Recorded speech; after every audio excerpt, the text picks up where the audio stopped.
todo México desde Quintana Roo en Estado de los Estados.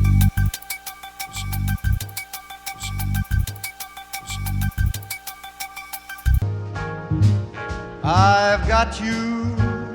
Muy buenas tardes, noches. Ya estamos aquí en su programa Estado de los Estados, abordando como siempre temas que, bueno, pues nos inquietan a la sociedad, a una muy buena parte de ella. En esta ocasión, el programa que pues nuevamente conduce su servidora Lilia Arellano tratará sobre la violencia intrafamiliar, un mal que ahora con el confinamiento se agudizó, una pues forma de educación que se dio a muchos hombres y mujeres, en donde el factor determinante que es el respeto simplemente no existe. Y bien, para hablar de este tema, tenemos a Irma González Neri. Ella es directora del CIAM en Cancún. ¿Qué tal, doña Irma? ¿Cómo te va? Hola Lilia, ¿qué tal? Muy buenas tardes. Mucho gusto y gracias por la invitación. No, al contrario, gracias por estar con nosotros. Y a Gamaliel Antonio Aguiñaga Chay, él es psicólogo, catedrático de la Universidad La Salle. ¿Qué tal, don Gamaliel? ¿Cómo le va? Muy bien, buenas tardes, Lilia, aquí atendiendo el llamado. Muy buenas tardes. Bueno, pues como escucharon en la introducción de este programa, me parece que la violencia intrafamiliar está ligada con esta educación que se imparte desde los hogares y que obviamente pues es una educación fallida desde el momento en el que seguimos pues teniendo a quienes se agreden física, verbal, psicológicamente y generan toda esta ola de violencia intrafamiliar. Don Gamaliel, ¿qué me puede decir al respecto? Bueno, respecto a lo que comentabas, ¿no? Al principio de la pérdida de estos valores como el respeto en el hogar, se me venía a la mente cuando lo comentabas el aspecto del impacto que tiene la cultura y los modos en los cuales hemos construido nuestras relaciones humanas en México y en el mundo, ¿no? O parte de él. Y que ahorita, ante el confinamiento, creo que está haciendo y está repercutiendo en gran medida, porque está haciendo que estas relaciones, al no existir otras formas de distracción, vamos a llamar, sin disminuir el valor del respeto, pero esas distracciones de alguna forma pues ayudaban a atenuar algunas circunstancias de violencia que ya están en nuestra cultura, ¿no? Entonces yo creo que cuando hablamos de valores, hablamos de cultura y de esta condición que también nosotros hemos construido en nuestras familias y que de alguna forma va repercutiendo en nuestras relaciones, en este caso en las relaciones familiares. Irma. Sí, bueno, mira, es una situación bastante compleja que se ha vivido y que se ha agudizado además ahora en el confinamiento. Si bien ya el índice de violencia familiar ha sido muy elevado en los últimos años y con ello también la violencia hacia las mujeres, pues obviamente ahora con el confinamiento y al estar la familia conviviendo todos los días con quien pues es su principal agresor, pues obviamente esto agudiza una problemática que además pues ya se tenía también que haber previsto, ¿no? Y que es por ello también que las organizaciones hemos estado haciendo mucho énfasis a las autoridades sobre trabajar un protocolo que atienda esta problemática para que se puedan atender los casos que se vayan a estar suscitando durante esta época y después también del COVID. Bien, porque hay determinadas circunstancias, fíjense, que llaman mucho la atención. Hablamos, por ejemplo, de esta convivencia, pues no vista tal vez en muchos hogares durante mucho tiempo, porque pues salen a trabajar los dos o uno de ellos, etcétera, y no están permanentemente observando pues lo que sucede a cada momento, día tras día, dentro de los hogares. El regadero de la cocina o tal vez el no limpiar propiamente los muebles o volverte a dormir porque pues, no hay absolutamente nada que hacer. Entonces, esta este encierro pues, nos permitió compartir este tipo de experiencias, pero también discutirlas, porque no es lo mismo cuando el señor sale por las mañanas, regresa hasta la tarde, noche tal vez, o está en casa solamente cada semana, porque pues vive en Playa o en algún otro municipio cercano a donde está su trabajo de varias horas. Y bueno, como que no se daban cuenta de muchos detalles o empezaron a descubrirlos, pues comportamientos de sus cónyuges, de sus hijos, pues que les resultaban desconocidos. Ahora, ¿por qué no hubo una preparación para todo esto? ¿Por qué no se estableció, así como el señor López pretende educarnos con un solo par de zapatos y comiendo arroz y frijoles, no se dieron a la tarea de observar este fenómeno que sin duda alguna, pues cuando pase un poco más de tiempo, tal vez sea el origen de muchas separaciones matrimoniales, de muchos divorcios, ¿no creen ustedes? Este descubrimiento, ¿qué trajo en el terreno psicológico, Gamaliel? Bueno, primero que nada me gustaría comentar qué es lo que sucede o cómo está la familia en Quintana Roo. Un último estudio que está por salir, entre un mes y medio aproximadamente, sobre el estudio de la familia aquí en el estado, se encuentra que existe una configuración de la familia muy separada. Es decir, esta situación que se daba previamente, que como comentas, ¿no? de entrada por salida, este fenómeno de que ya vine, ya me voy, como en la película aquella del año oro del cine mexicano, ¿no? Ya llegué vieja, ya me voy vieja, ya llegué vieja, ya me voy vieja, ¿no? Entonces, este fenómeno generó de alguna forma, o se puede explicar que genera una configuración de familia separada, con poca comunicación, etcétera. El punto ahorita es que este confinamiento nos lleva a redescubrir a estas personas con las que vivimos, ¿no? Y a prestar más atención a lo que antes no prestábamos atención. En sí mismo, eso genera una serie de factores que empiezan a estresar a las familias, sobre todo porque también en el estudio encontramos que una de las condiciones que más preocupan a las familias en Quintana Roo o que más les estresa es la pérdida de empleo, ¿no? Y eso fue exactamente lo que nos sucedió en todo el estado, la enorme pérdida de empleo como el principal estresor en las familias en sí mismo, y este estudio y lo hicimos antes del COVID, ¿no? Entonces, esta situación agrava todos los factores de estrés que empiezan a desembocar en los modelos de relaciones humanas que nosotros tenemos como mexicanos, que también son basadas en la violencia y en el castigo.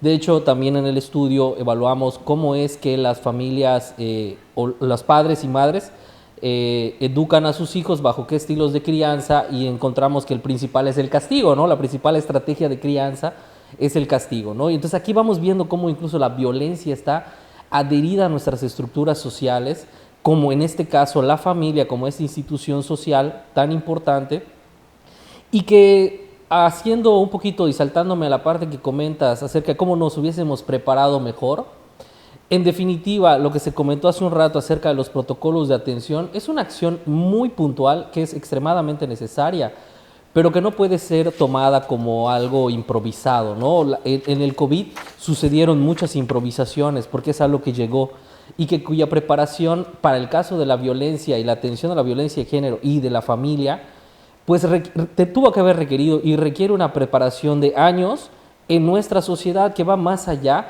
de solamente atender a papá y a mamá. También va en función de construir políticas públicas enfocadas a lo que ya tenemos en todos nuestros sistemas legales. O sea, ya tenemos adherido el enfoque de derechos, pero no lo estamos operacionalizando en la realidad, ¿no? Eso aunado a la poca capacitación que tiene el personal que atiende a las violencias en general, tanto en ministerios públicos como otras instituciones. Entonces, todo esto también agrava el asunto, además de que la familia está estresada, además de que la familia utiliza modelos de relación basados en violencia que son culturales, que no son políticos, pero que este cambio es un cambio que se tiene que empezar a pensar. Yo creo que aquí viene un cambio de política en el sentido de que es necesario empezar a escuchar a todas esas voces que han sido calladas durante tantas décadas en el país, ¿no? En este caso, las voces de las mujeres que han clamado y que han dicho, pero también las voces de los niños que no pueden hablar, porque cuando hablamos de familia también hablamos del impacto que tienen los niños, ¿no? Y en los niños y en las niñas. Entonces, en este sentido, creo que es una situación bastante grave, grande, que el COVID vino de alguna manera a decirnos no estamos preparados y la forma en la que estamos siendo mexicanos no es suficiente y no es la manera para vivir la vida, ¿no? Entonces, creo que Claro. por ahí iría este asunto de la violencia, ¿no? Como en términos más sociales, que impactan en lo psicológico, en definitiva, pero que lo psicológico explica solamente los fenómenos individuales. Tenemos que brincarnos a lo social, a lo político, para poder explicar desde una manera más integral lo que sucede dentro de los hogares en México. Irma, Sí, de hecho, así como dice Gamaliel, el tema se debió de haber visto, se tiene que trabajar de una manera preventiva y conocer a la población y sus necesidades. Si no se analiza de manera constante, si no se cuentan con estadísticas actualizadas y que además sean estadísticas públicas, difícilmente las instancias pueden llevar a cabo un trabajo de manera integral, que también esa palabra pareciera que no significa mucho, pero que significa demasiado, sobre todo en este tipo de contingencias. Las acciones tienen que ser de manera integral. Si se está dejando a un lado para priorizar, si se dejan a un lado ciertos aspectos para priorizar, por ejemplo, cuestiones económicas, obviamente no hay una solución a las necesidades de la población y sus diferentes características, además, con las que cuentan. Nosotras, por ejemplo, en el CIAM, desde que inició el confinamiento, hemos estado realizando análisis, encuestas a la población que nosotras atendemos a través de nuestros programas, para ir identificando también cómo es que las necesidades van evolucionando con el paso de las semanas, porque las necesidades que tenían las familias cuando inició el confinamiento son totalmente diferentes a las que se dieron en el mes de mayo o las que se dieron en el mes de junio. Y las que les vienen ahora de necesidades en el mes de julio son totalmente distintas también. Hay familias con diferentes modalidades, con diferentes realidades. Como tú bien mencionas, hay familias en las cuales papá y mamá trabajaban y ahora se encuentran en casa con los hijos e hijas porque fueron despedidos, ¿no? Son familias que desde hace 3 o 4 meses dejaron de laborar y obviamente eso también les estresa muchísimo, aunado a toda esta cuestión escolar que se les vino sobre todo a los hombros de la madre de familia, ¿no? Y no solamente a la madre, sino más bien a la figura materna o de mujer dentro de un hogar, porque también hay familias en las cuales son los y las abuelas quienes se hacen cargo de estos niños y niñas. Y bueno, fueron cosas que también se tenían que haber previsto desde muchísimo antes, para que precisamente no nos tome de sorpresa cualquier eventualidad. Además, también hablamos que a nivel nacional se ha mencionado mucho acerca de una posible recaída en el COVID. Entonces, si bien las autoridades no les dio tiempo o no se tuvieron como el momento o las personas que pudieran hacer un protocolo de manera inmediata, bien pueden estar ahora planteándose la necesidad de crear un protocolo de atención durante COVID en caso de que vuelva a haber una recaída, que además ahora todavía seguimos en semáforo naranja, ¿no? Pero además también un protocolo post-COVID que atienda precisamente todas estas situaciones que los niños, niñas y jóvenes están viviendo en el confinamiento, porque me parece que es la población que está siendo todavía muchísimo más vulnerable. Las mujeres se han acercado a las instancias a solicitar apoyo, a solicitar auxilio, y los niños y niñas no tienen esa posibilidad. Las mujeres se han tenido que esconder incluso en un baño para poder hacer una llamada de auxilio, pero los niños y niñas no tienen un teléfono, no tienen una opción de poder salir y es una población que está todavía muchísimo más vulnerada en esta época.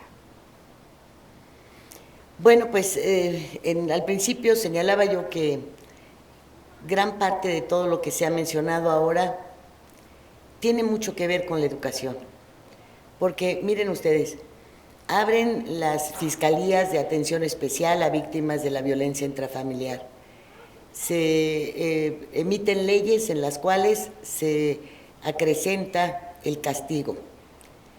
Se señala con índice de fuego a quienes cometen agresiones en contra de sus respectivas parejas. Pero no vemos que esto disminuya, ni con la emisión de leyes, ni con la creación de fiscalías, ni con las amenazas, como decía Gamaliel hace rato, de castigos cada vez mayores. Esto no disminuye. Entonces, ¿en dónde está la raíz del problema y del comportamiento?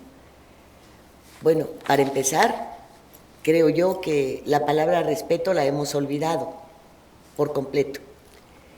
Difícilmente se dan manifestaciones de un gran respeto cuando ya se tienen muchos años de convivencia, por ejemplo, y ya se utiliza un lenguaje más fluido y a veces hasta más agresivo. Pero en la misma vamos educando a nuestros hijos y esto parece ya una situación de no terminar con COVID o sin COVID. El COVID vino a desnudar muchas de estas acciones y vino a descubrirnos un mundo que desconocíamos por estar fuera de él, por estar trabajando, en fin. Y hay una situación muy interesante que mencionó Gamaliel, que fue la estructura familiar tan diferente que existe en entidades como Quintana Roo y en otras más, en otros municipios del país, en donde el turismo es la clave de la economía. ¿Recuerdan ustedes la fuente que estaba a un costado del Palacio Municipal? Era una familia, pero era una familia de la madre con los hijos. No aparecía el varón. Esto ya te da un sello muy particular de la concepción de las familias en el lugar. Y tenemos un número muy alto de divorcios y de personas que ya llevan 3 y 4 uniones libres dentro del Estado. Y bueno, ahora con el confinamiento, pues también han venido a surgir pues el descubrimiento de tener otras parejas fuera de la unión matrimonial o del amaciato, y todo esto se revierte en violencia en la mujer que reclama, que esté encerrada, como tú mencionas, a veces haciendo una llamada desde el baño, pero con una serie de experiencias que viven los niños y los jóvenes que van a reproducir más adelante. ¿Cómo debiéramos haber reaccionado a esto? Antes, alguna política pública tendría que ver, conviene una etapa de confinamiento, aprende a conocer más a tu pareja, puedes hacer una rutina, buscar, en fin, alguna forma de entendimiento familiar que apaleara toda esta situación, que nos reeducara, por llamarlo de alguna manera. ¿Ustedes qué piensan? Yo creo que ahorita que mencionas esto me brincan los agentes de socialización, hablando particularmente de la familia como un agente de socialización, en donde las niñas y los niños aprenden los modelos de conducta, de comportamiento, de cultura, tradiciones, etcétera, ¿no? Pero la familia no es la única la que enseña o desenseña el respeto y las formas de violencia. La familia es, para el caso de esta transmisión, de esta forma de ser, la familia solo es un ente más del socializador, ¿no? Y que encontramos otro ente socializador o otra gente socializador en la escuela. Y la escuela y los medios de comunicación. Pero yo sí creo que la familia, perdón Gamaliel, yo sí creo que la familia es en este caso el ente más importante de nuestra educación, ¿eh? En términos psicológicos, la familia es el agente socializador primario, en donde los niños aprenden y sostienen algunas cosas, pero que estos se ven reflejados en los agentes de socialización secundarios que tienen un impacto tan importante como la familia en los niños y en las niñas. ¿En qué sentido? Si bien la familia puede hacer un esfuerzo por distribuir o por hacer mejor su estructura familiar para reproducir modelos más adecuados de conducta, cuando las y los niños llegan a las escuelas se ven enfocados en esa socialización secundaria, en la convivencia de las demás y de los demás, y la forma en cómo es tratada la violencia dentro de las escuelas. Y luego, en los medios de comunicación, acerca de cómo es que los medios de comunicación también tratan las cuestiones de violencia sobre todo cuando vemos estos periódicos que están tan al alcance de las manos de las niñas y de los niños, y la forma en la que presentan la violencia de una forma tan satirizada, en la cual la familia también ríe, la familia todo esto. Pero vamos, aquí no, yo creo que no se trata de decir quién es el que tiene la raíz o la mayor responsabilidad en el caso de las niñas y de los niños, sino que cómo es que todos podemos participar de manera articulada. El problema del pensamiento de la política pública hasta ahorita es que se ha pensado de manera muy desarticulada. Por ejemplo, tenemos leyes extremadamente robustas para términos de violencia, porque tenemos buenas leyes, muy bien enfocadas, muy bien redactadas. Tenemos protocolos de atención a ciertas violencias que son extremadamente claros, ¿sabes? Paso 1, paso 2, paso 3. El problema de toda esta robustez de nuestro marco jurídico y de nuestros agentes de socialización es que los estamos pensando como desarticulados. Como la ley por sí misma, si no se instrumenta a través de la capacitación de quienes están encargados de llevarla y ejecutarla desde un enfoque de derechos, etcétera, no sirve. El protocolo no sirve si cuando llega a un lugar en donde hay oídos que no escuchan, ¿no? Y entonces podemos tener en una política pública bien establecida, como la tenemos, porque sí las tenemos muy bien establecidas. El problema es que están desarticuladas con los demás agentes, ¿no? En el caso, ya hablando de los agentes de socialización, hablaba de la familia, de la escuela, de los medios de comunicación. No existe un objetivo social en torno a un principio básico en la que México está suscrito, que tiene que ver el interés superior del niño, ¿no? Pero en este caso agregamos niña y adolescente, porque cada quien vive circunstancias diferentes, ¿no? Pero estar circunscrito a esto no se está reflejando en nada. Solamente se refleja en la construcción de estas leyes, en la construcción de estos protocolos, en obligar a las escuelas, que las escuelas también tienen sus protocolos, tienen sus marcos de convivencia, etcétera, pero no hemos logrado buscar la forma o no hemos encontrado la forma desde la política pública para permitir esta articulación, ya que la raíz del problema social no es una, ¿no? Pensar que todo problema o toda violencia se genera en un solo lugar es una idea errónea. Las violencias pueden surgir de muchos lugares y en la que participamos todos los días. Entonces, pensar que es la familia el origen de la violencia es castigar en extremo a la familia, ¿no? Y responsabilizar y poner en los hombros de la familia la responsabilidad de una violencia y un problema social. Y si ponemos esto en términos de género y en las configuraciones de nuestras familias en el Estado, por ejemplo, poner esta responsabilidad como raíz de las violencias sobre los hombros de las familias es ponerlo sobre los hombros de las mujeres. Y entonces esto es revictimizar otra vez y continuar con el sistema y es institucionalizado de que la mujer de manera indirecta al final termina siendo la víctima y el desagüe de los problemas también sociales, ¿no? Entonces, ¿cuál es la raíz? No hay una raíz, hay un problema enorme que viene desde muchos frentes. Desde un frente educativo, como te digo, ¿no? Y un frente educativo formal, secundario y el formal primario, que es el de la familia, ¿no?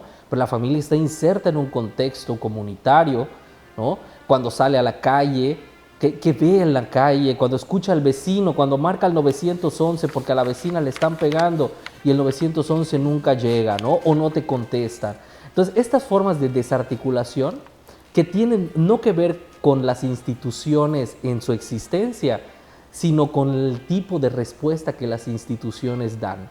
Entonces, yo creo que donde hay que empezar a trabajar, lejos de buscar esa raíz, es empezar a trabajar en nuestras articulaciones con demás instituciones, ¿no? En empezar a ser más empáticos y responsables con cada uno de los cargos públicos que ocupamos o de quienes los ocupan, ¿no? En el sentido de que su trabajo es muy importante. Entonces, ese es un proceso de construcción donde participamos todas y todos. Así es. Además, también creo prudente analizar que actualmente existen diversas formas de hacer una familia, ¿no? Entonces también es momento de dejar de ver a la familia nuclear como la única o el único tipo de familia que pudiera haber.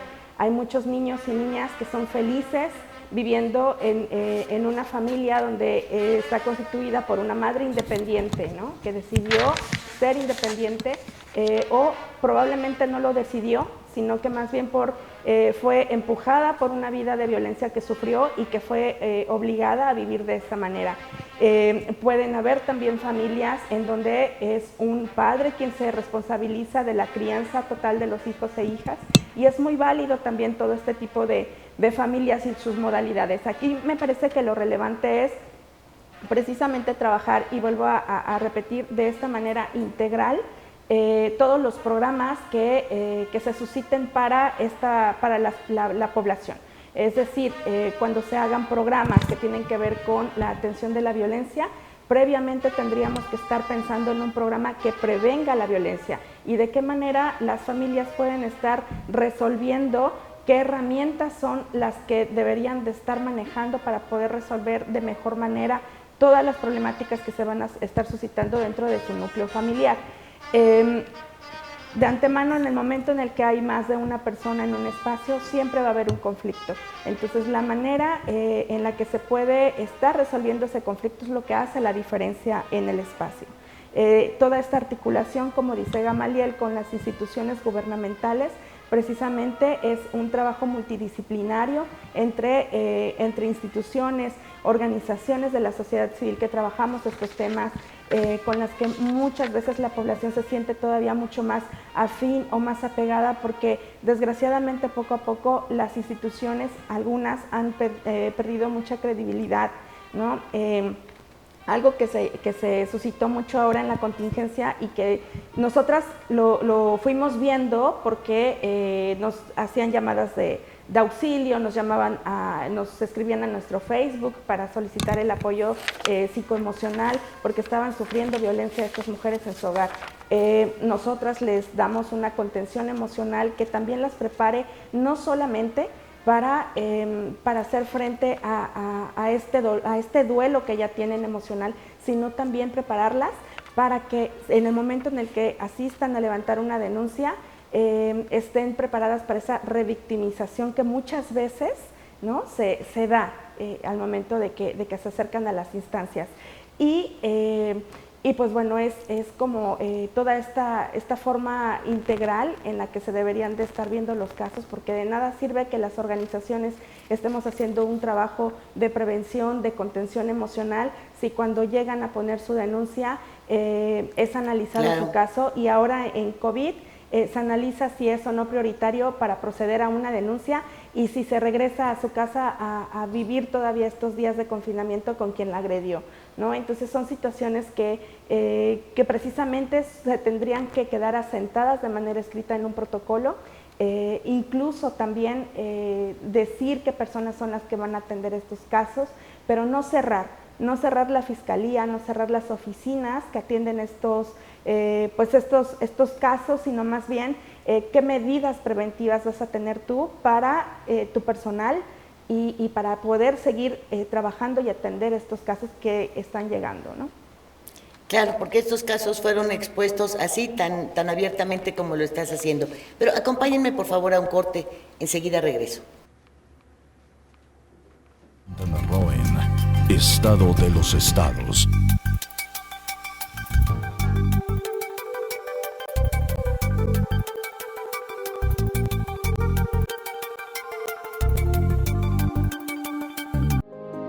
Las cosas que queremos, los proyectos que empiezan, las ilusiones concretadas necesitan una asesoría legal y una base concreta. Notaría 64. Respaldamos tus actos legalmente.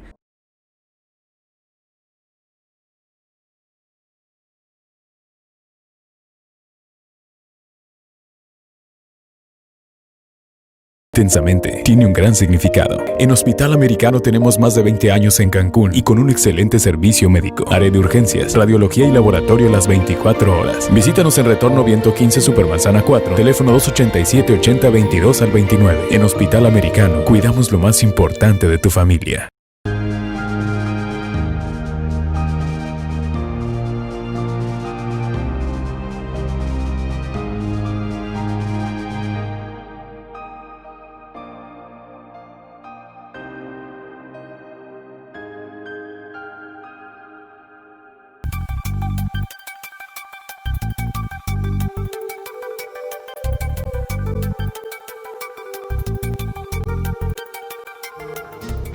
I've got you. Y bien, pues ya estamos aquí de regreso. Y hay muchos factores, como mencionabas, Gamaliel, que influyen en la violencia intrafamiliar. Tenemos el clima, tenemos la alimentación, tenemos la presión económica y tenemos también la dimensión de las casas.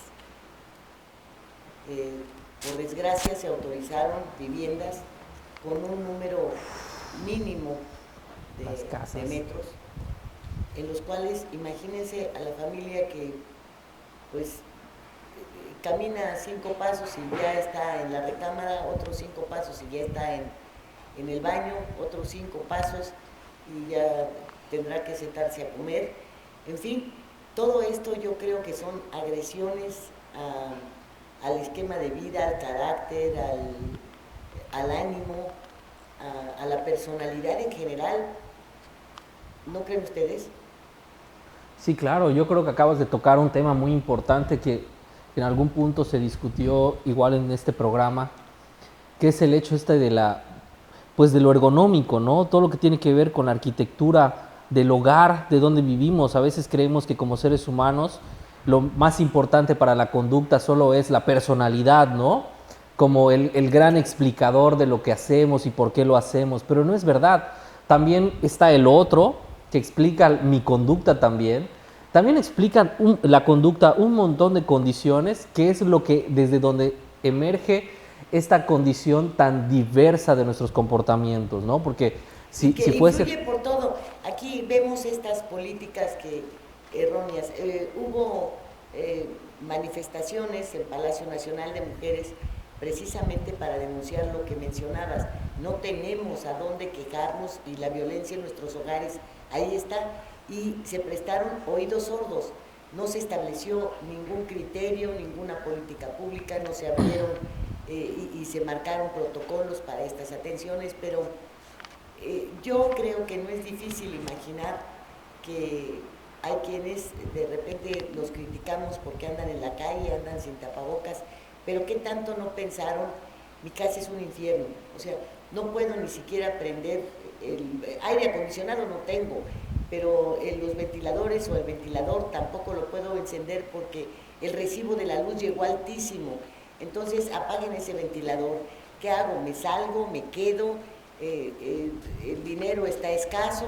En fin, se entra en un esquema de tensión que te lleva a cualquier reacción violenta también, ¿no? La señora también deberá estar apuradísima, ve de repente que ya no hay ni arroz, ni frijoles, ni maíz que recomendó el presidente que comiéramos tranquilamente. Y bueno, le dice al marido, bueno, ¿y qué vamos a hacer? ¿Qué vas a hacer? Yo tampoco puedo salir porque si antes hacía algunas tareas en algunos hogares o vendía o tenía un empleo y ahora no tengo nada. Todo esto, bueno, conforma ya un cóctel explosivo de nuestra sociedad.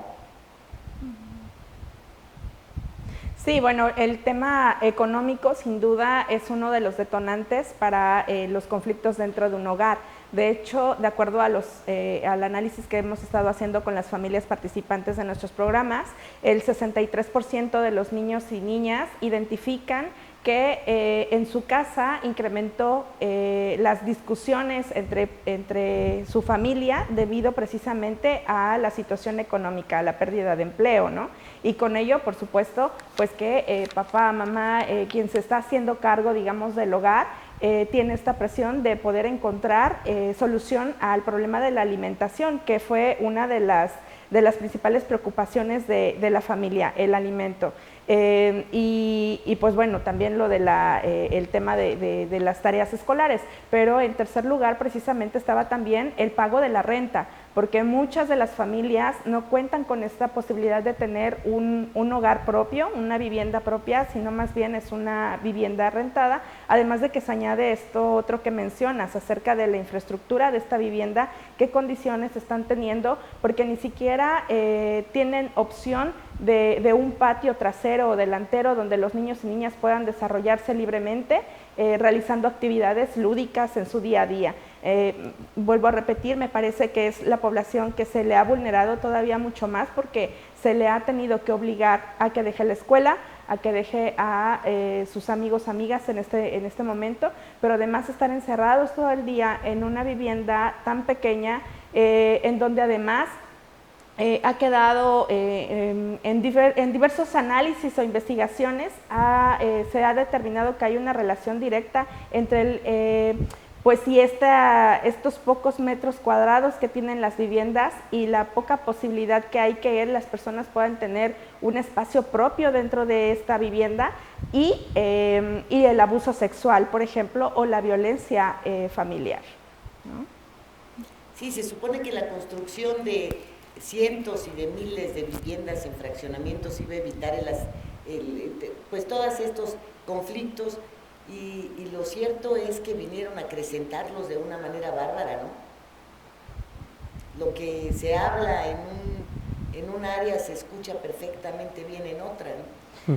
Sí, mira, en el caso de la violencia contra las mujeres que han solicitado auxilio en el CIAM, se les da un apoyo psicoemocional. Y para nosotras poder comunicarnos con ellas, les proporcionamos un número celular al cual pueden mandar un mensaje y decirnos cuál es el momento indicado para poder tener esa conversación. Porque el primer pero que nos ponen las mujeres para poder tener estas terapias es precisamente que no tienen un espacio privado en el cual puedan llevar a cabo esta llamada telefónica. Muchas veces tienen que esperar hasta que la persona que los agrede sale para comprar víveres para que ellas puedan hacer estas llamadas. Y no solamente las mujeres, sino también adolescentes que nos han solicitado auxilio. Ahora, tenemos otra situación. Había en los gobiernos anteriores refugios para mujeres maltratadas y para los hijos. En algunas organizaciones, obviamente que trabajan no de manera lucrativa, se les entregaban inclusive subsidios para que pudieran estas personas pues tener sus alimentos al igual que sus hijos y darle el mantenimiento al lugar en donde se había configurado un refugio. Pero se cancelaron, ya no están. Y bueno, esto ¿qué ha traído como consecuencia? Porque esta cancelación vino antes de que sufriéramos el confinamiento, lo hicieron meses antes, y tal parece que se ha pretendido ir destruyendo pues factores que sin ser, que no aterrizan pues en el Ministerio Público o los agresores en la cárcel, pero que de alguna manera significaban eso, un refugio, un lugar, un impasse para que el agresor y la víctima pues también reconfiguraran sus pensamientos, pero ya nos quedamos sin nada de esto. Y ahora todo tendrá que ser como lo mencionan aquí en el CIAM, a través de llamadas telefónicas, de consejos, de acompañamiento tal vez a las denuncias, pero no hay más. ¿Qué ha pasado? ¿Por qué se ha alejado tanto la política pública de esta parte medular del ciudadano?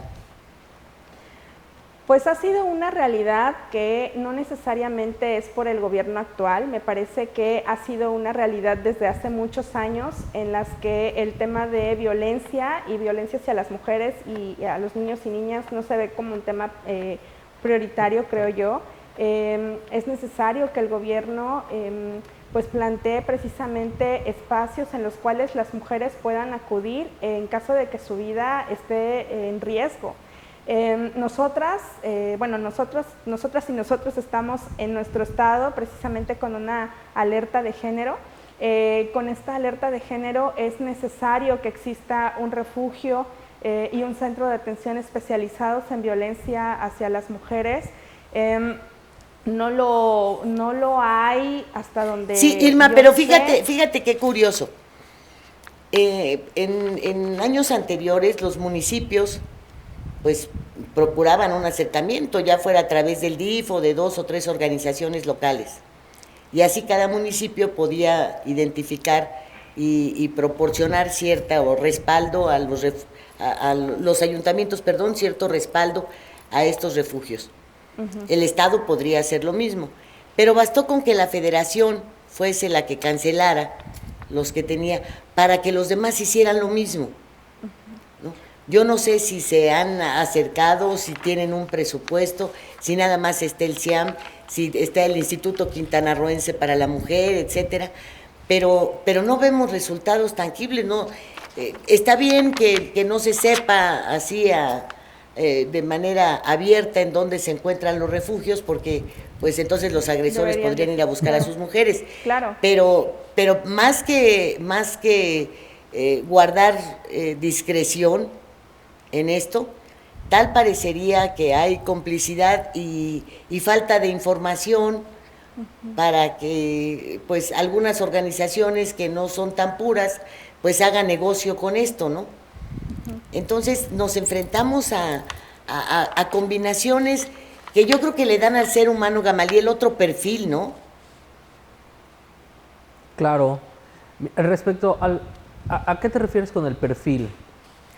Sí, una dimensión diferente en tu pensamiento, en la incredulidad que te acompaña, en que las cosas las tienes que resolver de una manera violenta, con exigencias, en fin, te da otro perfil, te da otra conducción. Claro, sí, definitivamente. Hace rato que hablaban acerca de los refugios y se hablaba acerca de esta condición de pues por un lado, ¿no? El acompañamiento a la víctima. A mí me surgía algo que a veces en clase, cuando tocamos estos temas con los alumnos, con las y los alumnos, surge algo, ¿no? Que se nos olvida que a veces la víctima, nada más como para hacer esa puntuación, ¿no?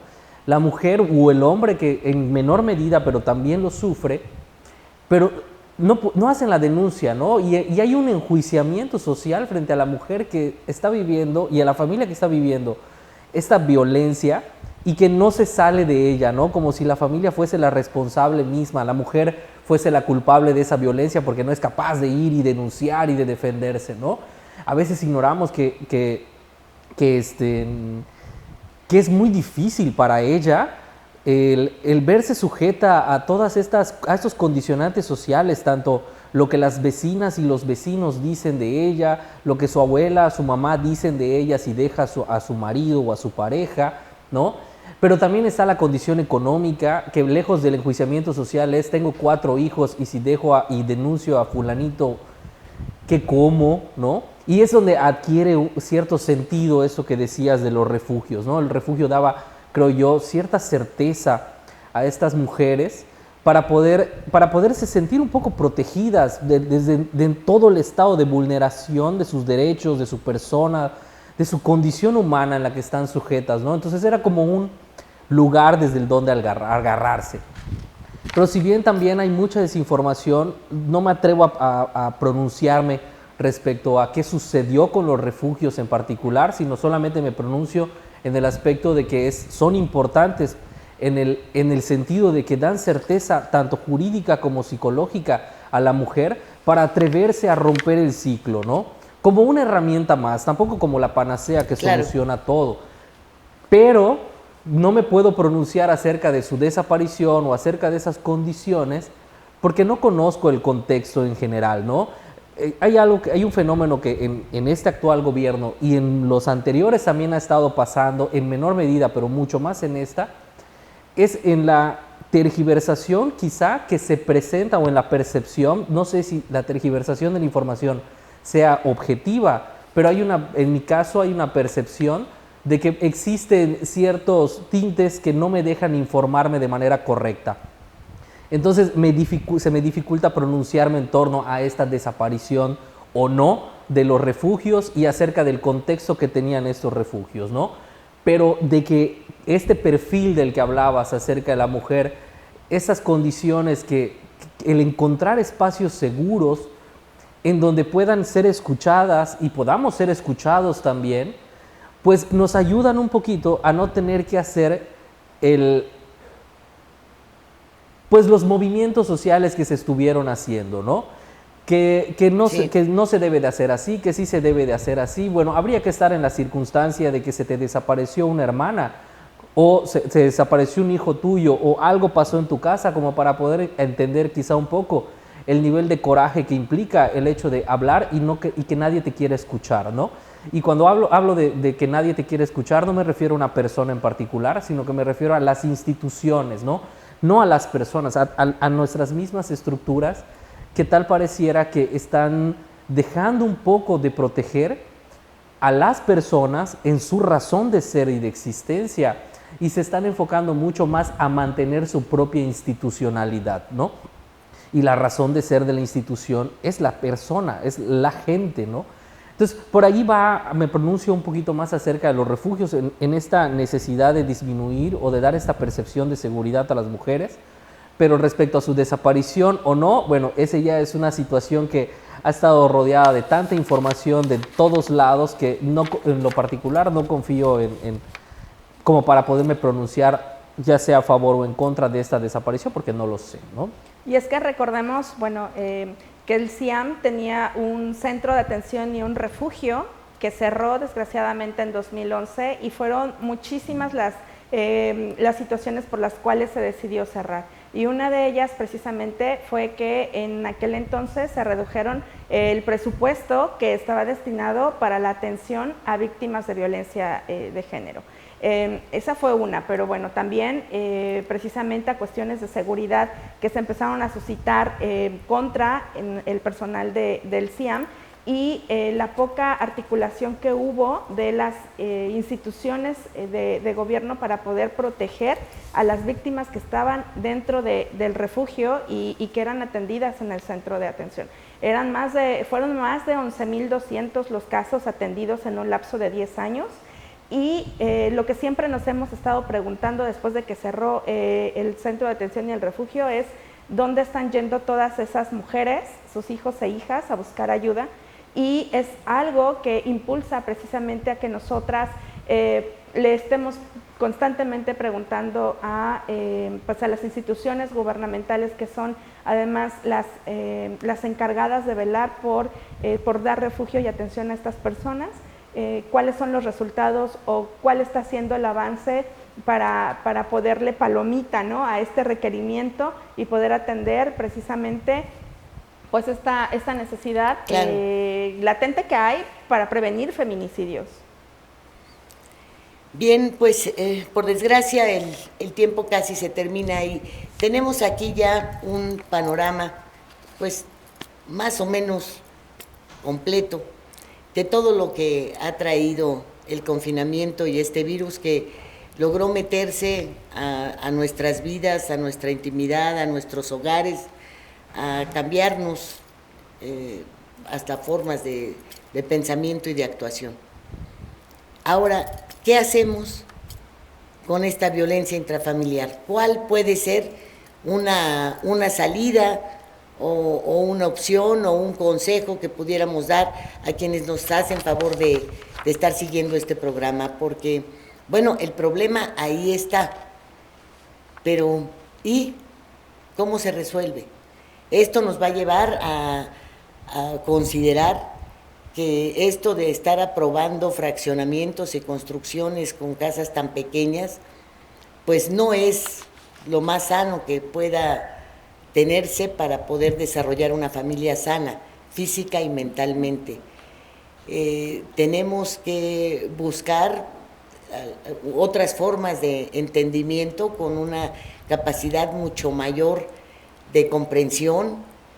Necesitamos buscar refugio, ayuda colectiva en el terreno psicológico. ¿Qué es lo que debemos hacer? Bueno, a juicio de ustedes. Yo creo que una de las cosas que surgieron ahorita en esta conversación es la integralidad, ¿no? Fue como una palabra clave. Y esa integralidad en la atención a la violencia no implicaría, en términos operativos, esta articulación entre cada una de las instancias responsables de atender a este tipo de violencia, pero una articulación constructiva, no culpabilizadora, ¿no? Abandonarnos quizá un poquito acerca de quién tiene la culpa de quién o de qué, en el sentido de las responsabilidades y funciones en el marco público y en el marco de la iniciativa privada, para que también haya claridad, ¿no? También construir esas claridades en los roles que compete a cada quien, ¿no? Para la protección y la atención de la violencia, sin abandonar también un poquito que la violencia no solamente es castigar al que la ejerce, sino también es proteger a quien la sufrió. Y yo creo que en gran medida es más proteger al que sufrió que castigar al que no, al que la hizo, que definitivamente hay una consecuencia en ese sentido. Pero ahí, si vamos nosotros como sugerencia, ¿no? Empezar a pensar en estas articulaciones, pero articulaciones pensadas, funcionales, respetuosas, que tú mencionabas esa palabra, y no encaradas a tú tuviste la culpa, tú lo debiste atender, tú esto, porque este tipo de situaciones también son relaciones violentas que nos separan, ¿no? Y también en las instituciones surge esas mismas relaciones violentas, esos mismos modelos. Entonces las instituciones mismas tienen que cambiar sus propios modelos de construcción y de comunicación organizacional, ¿no? Hacia la construcción de mejores relaciones y de estrategias comunicativas y de articulación entre ellos, con la claridad de sus funciones y la atención de cada una de esas funciones, ¿no? También con el reconocimiento de que la víctima y también el agresor tienen derechos, y tienen derechos por el solamente hecho de ser personas, ¿no? Y entonces, a veces ahí cuando nosotros nos tomamos ciertos permisos para castigar, ¿no? Porque como si ese maldito que le pegó, bueno, es que a ti no te compete castigar, tenemos un marco jurídico que es el que lo va a hacer, ¿no?